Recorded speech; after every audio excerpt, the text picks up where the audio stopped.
All right, here we go. What's good, everybody? I'm Robert Dickens Jr. This is Ryan Reed. This is Elanders Frazier. This is John Gaal, and you're listening to Volta. Changing the conversation For percussion educators, Designers, And performers. Hey, what's going on, everyone? Season 3, Volta Percussion. Thank you so much for tuning in. Woo woo! I am joined with my friends Elanders Frazier, Ryan Reed, Robert Dickens, and of course myself, John Gaal. We hope you are super excited. Episode 1, Season 3, Re-engaging Students in a Post-Pandemic World. How do you do that? How have we been doing it? Stay tuned and we'll be sharing our thoughts. But before that, Robert has something super exciting he wants to share with us. Rob, take it away, my friend. Well, I think Ryan has a teaching tip for today, but I'm going to tell you the one thing that was interesting. One even job! though You had one job! And this is Well, not getting cut. I'm going to tell you what I do have to share that is super exciting. I have 14 percussionists at 8th grade night last Friday. So Hey, awesome. congratulations. I'm super hype about that. But now Ryan's going to talk about his teaching tip, though.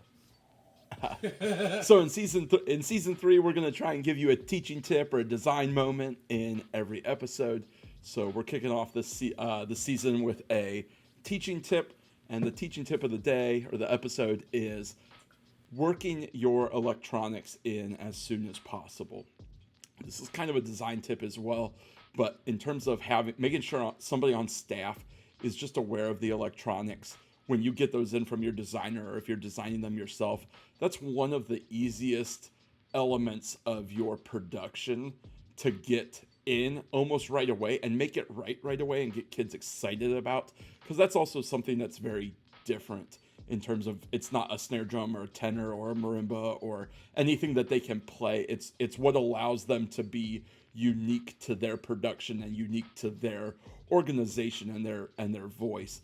So my teaching tip is just make sure that you get that stuff in right away. Don't wait to the end, because you never know what's going to happen, whether main stage won't connect to a keyboard, or your electronics decide to fry on you and you're waiting until the day of the show and now you can't fix that. They're the easiest thing to get in. They're one of the hardest things to fix when something goes wrong, though. So my teaching tip is just make sure that you're taking care of your electronics as soon as you can.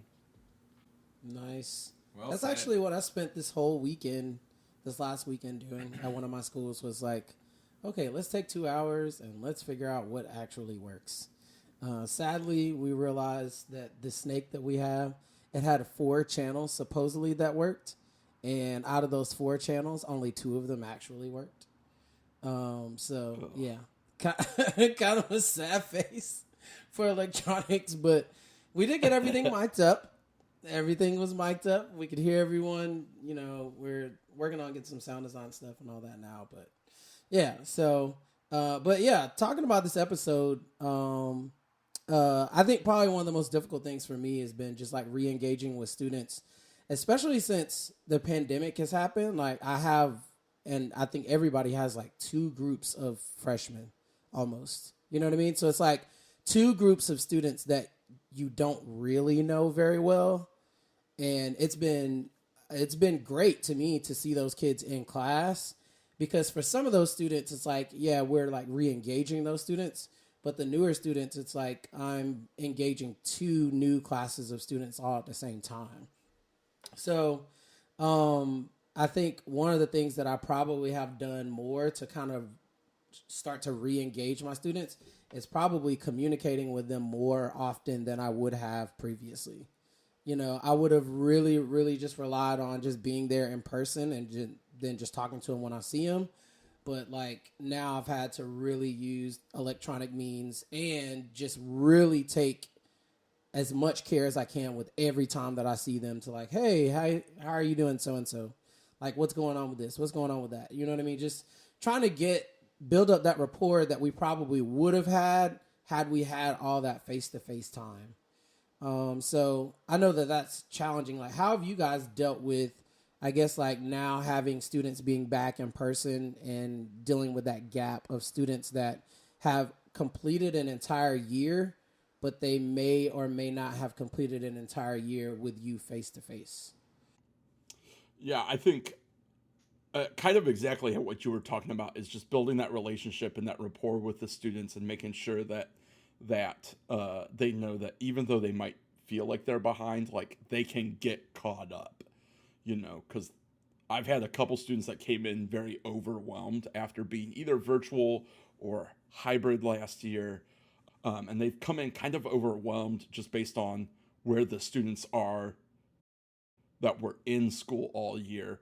And based on our three high school bands being ability level, like I've got kids that were just virtual in all three groups last year. And they're a little bit behind where like the in-person groups were, but it's just making sure that they know like, hey, yeah, it's going to be a little bit more work, and you missed some of this information that they got last year, you missed, but you're going to be able to get caught up. So it's just making sure that they know like that this is a safe space to just experiment, try, but it is a space where you also have to get caught up on and not just wait for the lessons to come to you, but you got to take the information and then kind of expand upon it a little bit on your own as well, in terms of like playing things at different tempos, playing sticking patterns backwards so your hands are just getting better, that kind of stuff. So, but I think the biggest thing is building that rapport with the students, even the ones that were in person last year, of just like last year felt very disconnected, so it's almost just reconnecting with everybody in addition to re-engaging.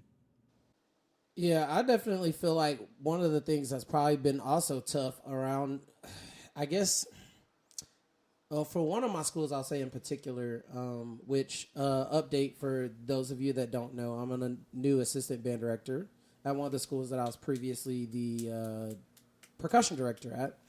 So I started there in 2019, and then 2020, obviously the pandemic happened and all that. And then this year we're kind of like now back in person.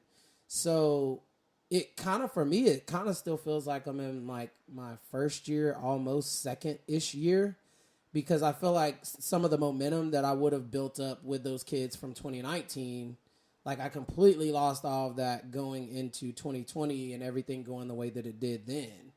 So I think one of the other things is, for me, is just like trying to re-engage with the students that, yes, they've seen me for over a year, but I still don't have the rapport with them that I would have had I been face to face with them. You know what I mean? For that amount of time, even though they're juniors and seniors and all that kind of thing. So, I mean, John, how have things been out in Texas with you guys coming back now, like in person and, doing band the way that it is now? Well, my situation is slightly different in that all the students I had last year, percussion students, which weren't that many to begin with, they all quit. Oh, no. Well, okay. So I had a senior who graduated, and then I think one student stayed. So he is now a senior, and he's a good guy, and we're working together to keep the tradition alive and teach the new kids, what's it mean to be a member at our school and be a part of the band. But the other individuals, because my school is a CTE program, they chose to go focus on their major and get more work experience, etc. And they knew that because of the pandemic that they are behind compared to their classmates and or other people their age around the country. They didn't want band to interfere with their studies or them catching up. So they decided not to do band. So for my situation, I have a whole fresh crop of new kids. And I can tell it's very important with these students that you have to build those relationships and that rapport, because I can even see a difference between the students that came to summer band after school rehearsals and whatnot and the kids that didn't, because I still have kids in my band classes, because you have to be in the band class to be in the marching band. I mean, that's just a priority. That's a what's the word? It's a requirement. Even those kids who are in the class but are not coming to the after school rehearsals and seeing that commitment, I can tell a difference uh, of learning growth potential between the kids I do see that come to rehearsals before school or after school and the kids that are just showing up to class. Even though they start at the same level post-pandemic, quote unquote, the kids that are showing up to these rehearsals every day are maximizing their time and getting a whole lot better and starting to reach where they would have been or they should have been last year pre-pandemic. And that's just my situation at my school, which is once again a super unique situation compared to a lot of the other Texas schools.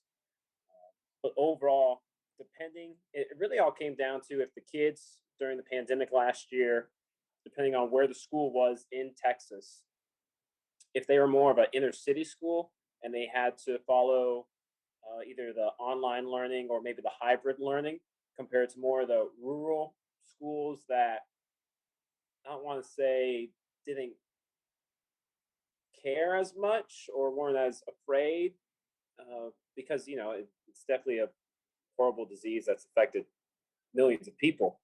But the rural schools that had the kids come in person every day last year, they've been continuing with bands as far as I know, like nothing has changed. And their level may have diminished slightly, but it's not as drastic as the schools in the inner cities that were half of the kids are in person or half of the kids are online or all the kids are virtual, right? So, like I said, my situation is unique compared to most of the Texas schools. That's even unique to everyone else. So I'm a terrible reference for any questions you guys have about teaching. John, you may now exit the show.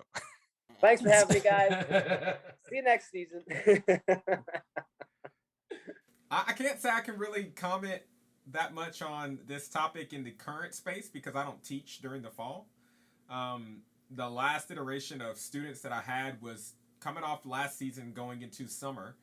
That was an interesting experience. We were able to do some experience clinics with Southwind and get some students in person. I think the sentiment that I got from most of the students was that we want to be taught in person. And I think the benefits that, Ryan and Rob, that you are speaking of in terms of being able to gain that rapport with the students now that you're able to see them, we live and breathe by that in this activity, in the education activity. It's very difficult to connect with people through the virtual space. I'm feeling that the weight of that a lot in my day job at the credit union, trying to be able to connect with students in the virtual realm because we're still not able to have live classrooms just yet. But definitely with the students, I set off on a lot of virtual education through Instagram and YouTube and stuff over the last year throughout the pandemic. And even though you get a connection to those students, you don't really know how it's affecting them. I may have had maybe one or two people reach out to me directly and ask additional questions or, look for feedback, et cetera, but you just think about the amount of people that are consuming your content and just keep scrolling. You know what I mean?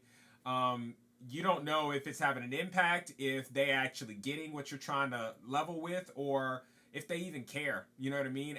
And part of the whole in-person gig is you're able to gauge all of that immediately, right? You're able to get all that feedback immediately. You're able to get the I call them like the question mark eyebrows, where you just say something that a student's just kind of like, what was that again? Like, can you say that again? Or they're playing and they're like, I don't really get it, but I'm still going to keep trying. You know what I mean?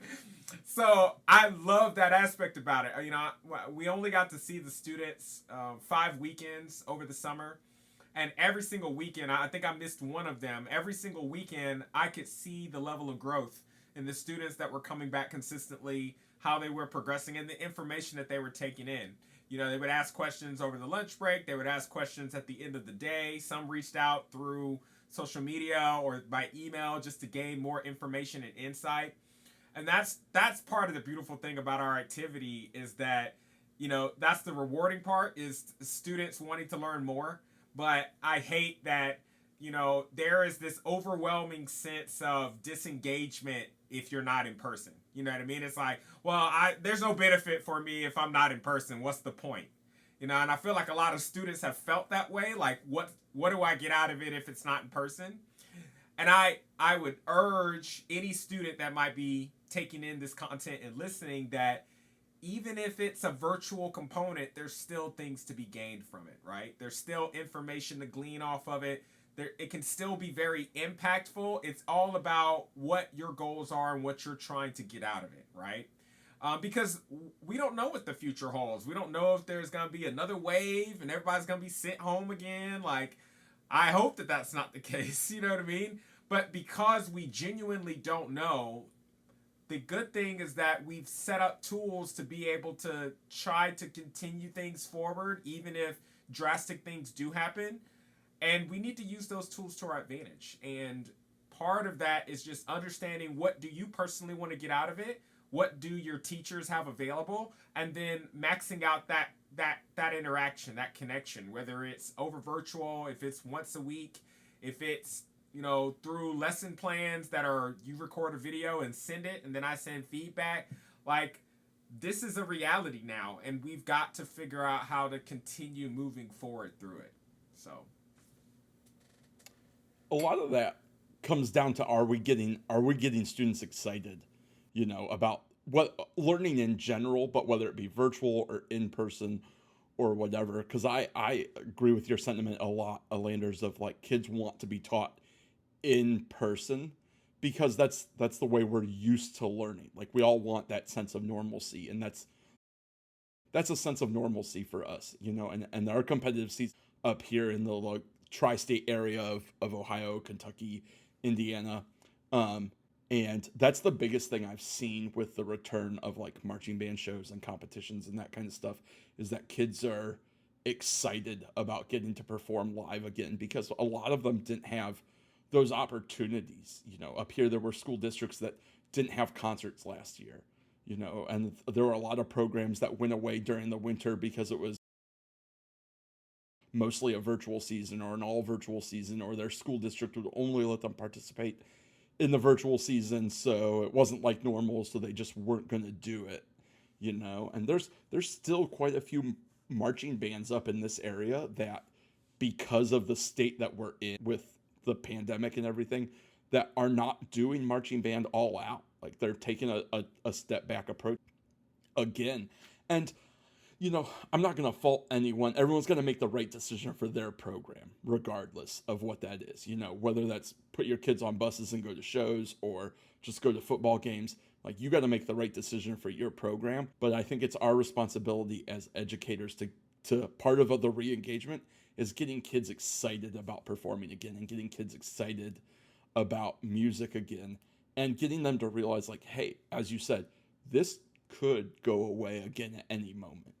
In that 2020 winter season where we got till the middle of March and the season was just ripped away from us, like we were one of the fortunate groups that got one more rehearsal in. We had literally just finished our show, so we got one recording of the whole thing, and then the season was done, and then that next marching band season, yeah, it wasn't competitive, but it was about celebrating the fact of like, hey, we're doing this again, and it's happening, and I was fortunate enough to go on the road this summer, and it was just a celebration of like getting to do this and a step back to normalcy and a step back to being excited about something. Because that's what a lot of people are missing right now, is that care, that excitement for something in the world that's not just these four walls and this computer screen and this book that I have to read or whatever. So getting kids excited has got to be a huge part of re-engaging them, not just as players, but as human beings, getting them excited about stuff. Agreed. I think that one of the things that I have had to commit to doing this year is talking more with, just having more conversations off of the podium, so to speak. and just talking to kids as a whole a lot more than I probably would have in the past. Because I mean, I'm definitely the stereotypical percussion instructor that like rehearsal starts at like 8 o'clock, and then they like drive their car in at like 7:50, and they walk up to the kids already in the lot, and you know hit the metronome. It's like, all right, let's go. And I haven't said like good morning or anything. It's just like, all right, everyone's good. All right, cool. Let's get these eights. You know, that's kind of what I'm used to. I think some of it's my personality too, but I mean, like, I think I've had to go out of my way, like you said, to re-engage and to be way more engaging because students they want to be excited about it, but I feel like some of what was tough for me in this past year is that some of my students that I only had 1 year with them, the excitement that they had in that year died like significantly because, you know, their program was in one place. It seemed like it was going in a different place and they were excited to have a new experience.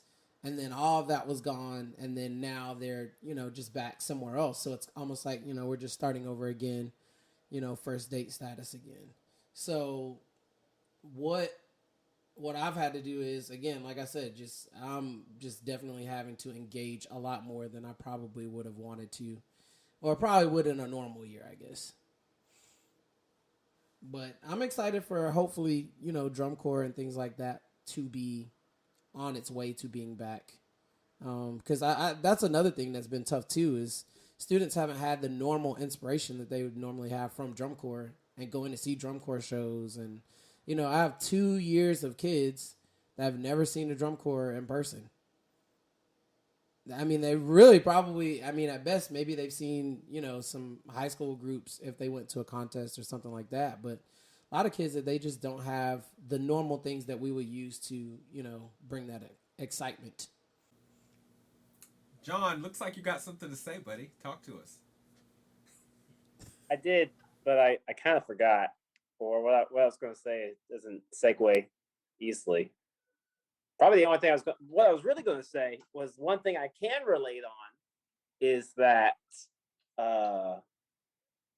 it's good to have kids in person again. At least at my school, we're all in person. I think that's typical for all of the Texas schools, but I know Dallas, Fort Worth, Houston, Austin, like everyone does their own thing.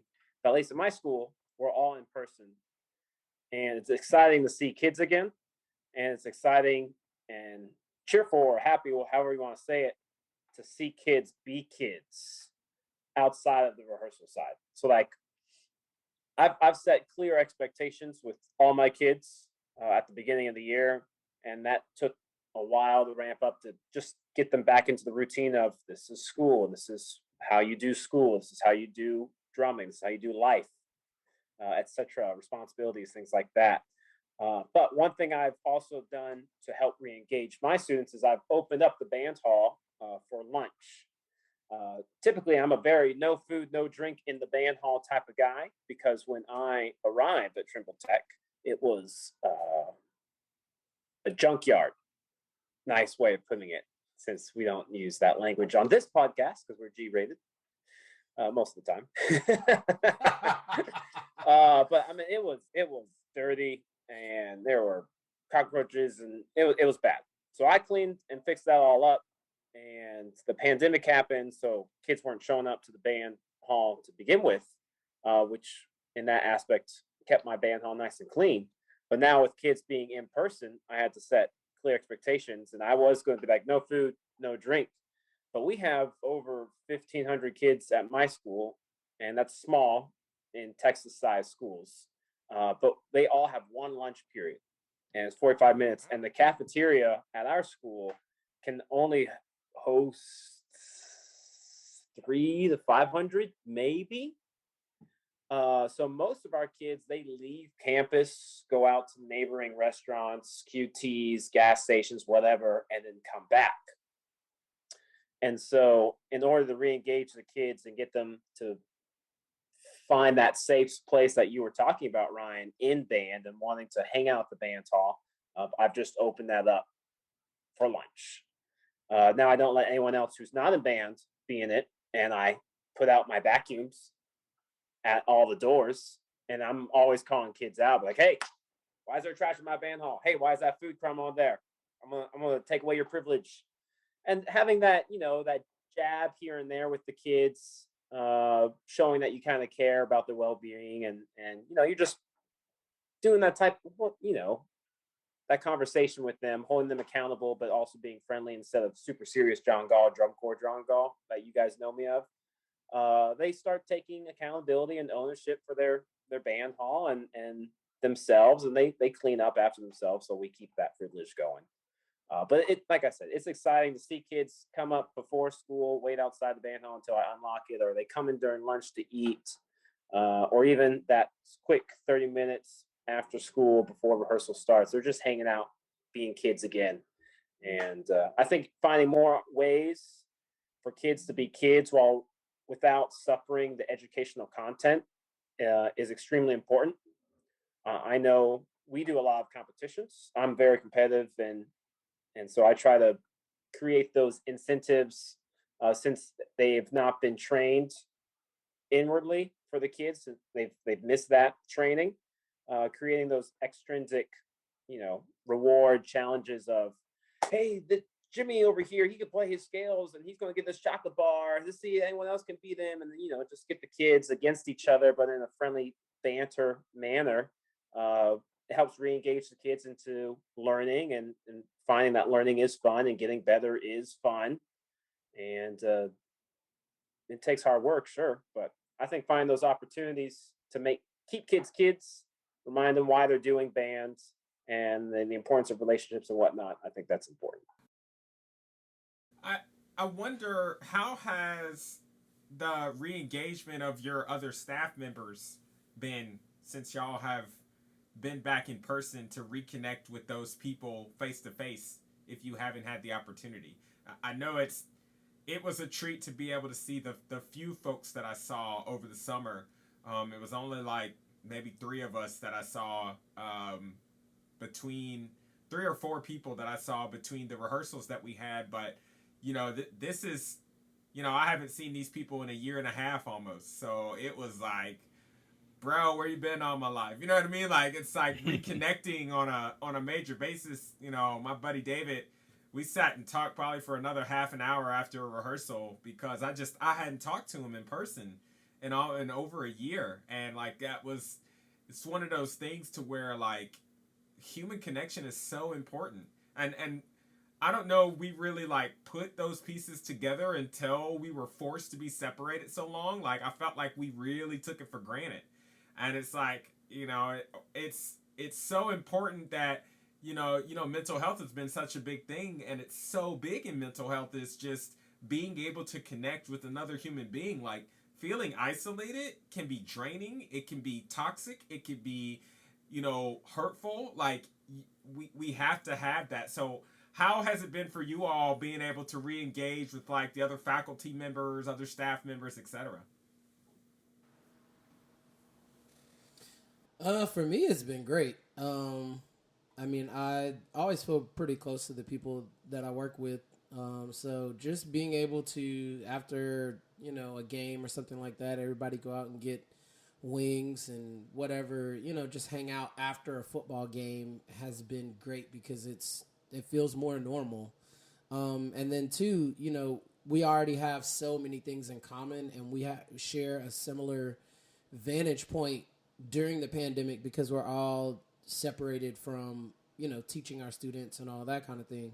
So for me, it's been great just because, now we can get back into the groove of what we're actually doing together, and something that's really intimate, which is creating something together through the vehicle of education. So it's been really, really, really good for me to get back with those people. I really hate that I wasn't able to make any of the Southwind parties because I miss all my Southwind fam. I haven't seen anyone on this podcast in over a year in person. So Yeah, I have to agree with Robert. It's been really good to see everybody and to hang out and to get to socialize with people that are very like-minded and that kind of thing. I did the drum corps, I did the winter thing last winter, and I did the drum corps thing this summer. So it was a little bit challenging getting back into the marching band side of things, of having to remember that not everybody has been in the same situation that I've been, where there was a little break from teaching, but by and large, I went straight from the winter season, wrapped the school year up, went to move-ins for 4 weeks, came back for band camp for 3 weeks, and I was already going for 4 weeks before band camp even started, and then 7 weeks before the school year started, and it's all right, people need patience and grace and that kind of thing, and just having to, those are lessons that I had to teach myself and learn myself, in that everyone is going to get back to normal. All this will subside at some point, enough for us to get back to maybe not what it was pre-pandemic, but a new sense of normal. But everyone is going to take their own timeline to get there. It's like the grieving process, So just having to give people patience.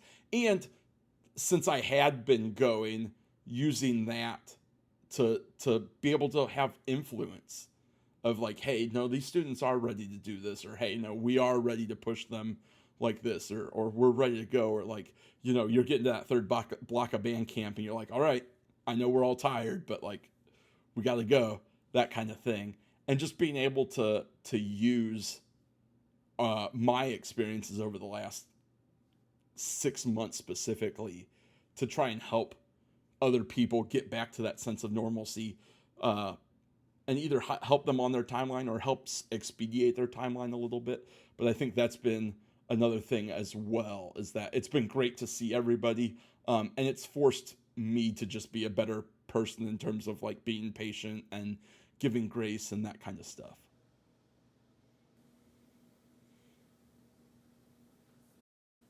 How about you, John? Rob?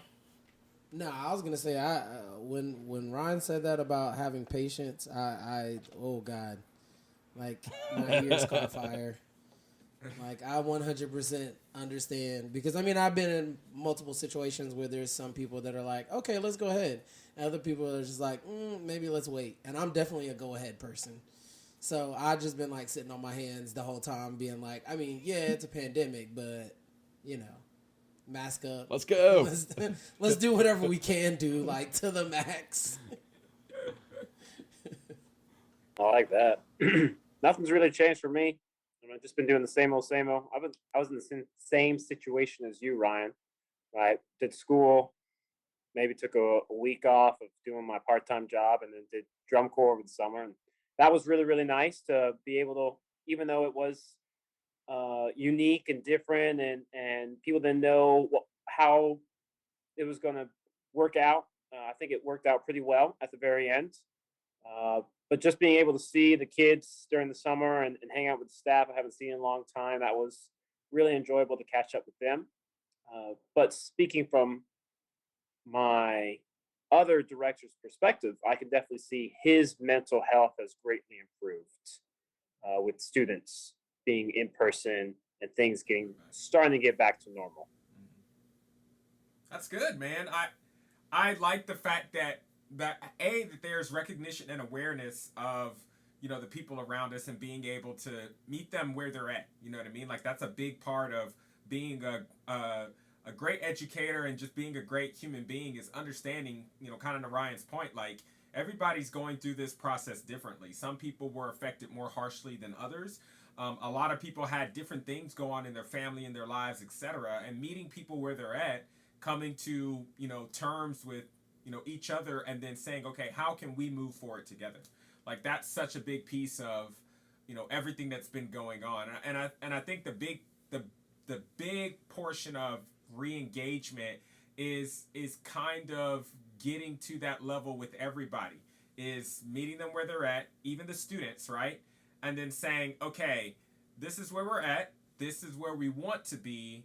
Here, we've got to come to an agreement of how we're going to get there, right? Because even with the students being on and off, or kind of there, kind of not, everybody's coming in with with like a different point of view. And the more that we're able to kind of bridge that communication and really let them know, I understand that you're coming from a different place, and we're all coming from different places. But if this is the goal that we've got set for, the end of what we're trying to accomplish for this season, etc., even if it's just this week, right? If we take it in smaller chunks, this is what we want to accomplish this week, then how can we agree that we're going to get there? What am I going to put up? What are you going to put up? How are we going to transverse this journey together? You know what I mean? Like, that's a big piece of that re-engagement and getting everybody, started back in the right direction, because it's a big task. It's a big task for everybody and a big ask for everybody. You know what I mean? Yeah, I think that getting there together was a huge statement I think you just made, because I'm sure we've all experienced the part of our teaching and part of everything where it's like, we're going to get there, whether it's together or whether it's me kicking you down the road.